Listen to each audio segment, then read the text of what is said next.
Nous avons obtenu un accord sur un texte sur l'énergie, ce qui était l'objectif de cet après-midi et de cette longue soirée. Comme je vous le disais en arrivant, avec un double objectif, celui de baisser les prix du gaz et de l'électricité et de garder l'unité européenne.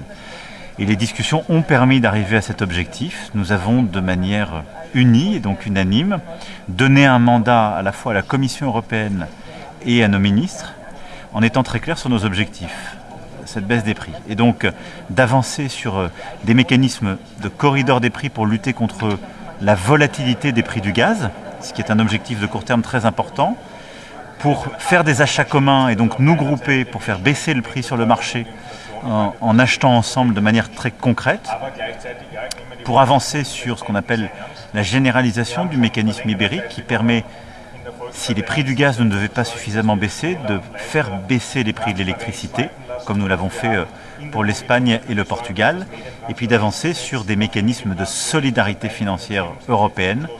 Et donc tout cela est bien dans le mandat que nous avons donné à la Commission, et notre discussion a permis d'éclairer à la fois ce mandat et de créer une véritable convergence.